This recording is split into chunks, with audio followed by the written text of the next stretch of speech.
In my grand unified theory, she doesn't fit anywhere. Yet here she is, with these big sorrowful eyes, occupying my thoughts more than they should. She proves to me how weak my theories of the world really are. I've always been fascinated by the concept of parallel universes. The idea that there is literally a near infinite number of worlds, and that every conceivable and inconceivable series of events has, does, or will happen in one of these universes. There is a universe where poets and musicians are the preferred elected officials. And while the general population there is more educated, the economy still sucks. There is a universe where gingerbread people are alive. And it's a crime punishable by death to eat them, since almost driving them to extinction. Here in this universe, when I meet up with her at the bar, it's solemn and it's whiskey. I try to draw her out, to see behind those eyes, but they only pull me in. A black hole with no understanding of what is at the center. We drink until she starts to fall asleep at the bar. I walk her home. She invites me in to stay. Something that I don't think she's ever even done for herself. And I never sleep well. There is a universe where pigeons are viewed as the most graceful and noble of birds, so that feeding them is something that is considered sacred and beautiful. There is a universe where I am a quantum physicist, trying to explain why I like poetry so much, and blatantly misrepresenting terms like metaphor and hyperbole, making poets cringe. So string theory basically says that our universe is a stretched out rubber band that vibrates, and it's surrounded by and vibrating against other stretched out rubber band universes that are also vibrating. A stretched out vibrating rubber band universe where Reese's peanut butter cups are actually crack. And so it's fairly similar to our own universe. This is not the universe where I am trying to write a love poem, or some poem of longing of her idealized place at my side. Maybe that's somewhere in the universe where Salvador Dali paintings are real, and that is probably incredibly terrifying. What I see in her is a parallel universe. It's something I created a general theory of, but it doesn't keep me warm in bed at night. I mean, I never saw her. I never could. I just tried to fit her into the framework of my understanding of reality.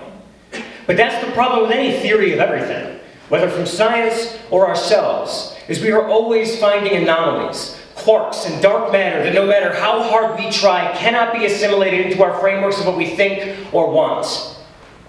The morning when she stumbled into my apartment at 11 a.m. in the dress she wore out drinking the night before, sat down on the couch and cracked open a beer, the room just felt darker than it should have. She hiked up her dress and straddled me, told me that she hated me, kissed me on the lips, and told me I wasn't allowed to move away at the end of the month, but wouldn't give me a reason to stay. I told her I hated her too, and that she should just move away with me, that she has no reason to stay. She leaned in again, gently kissed me on the lips, and looked away drinking her beer, and our universes split. I've at least learned that I cannot blame her. I mean, why should she have to fit into anything of mine? But sometimes, I sleep better at night, knowing that there's a universe where we never met.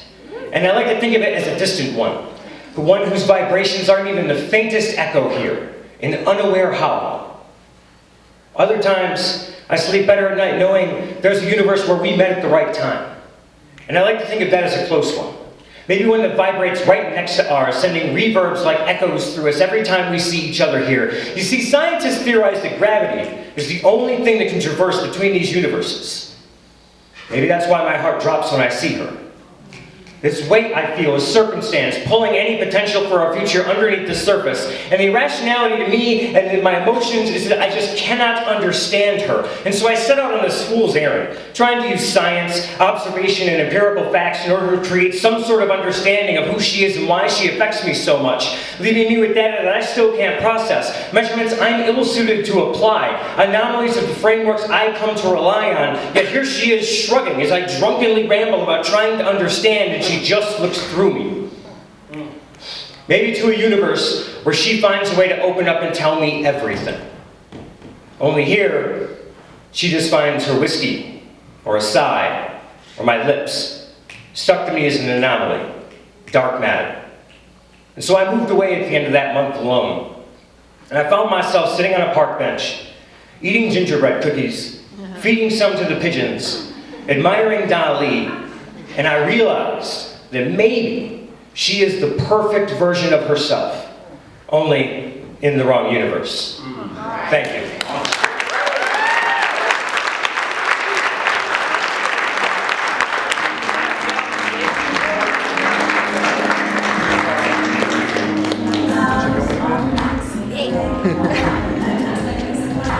Mais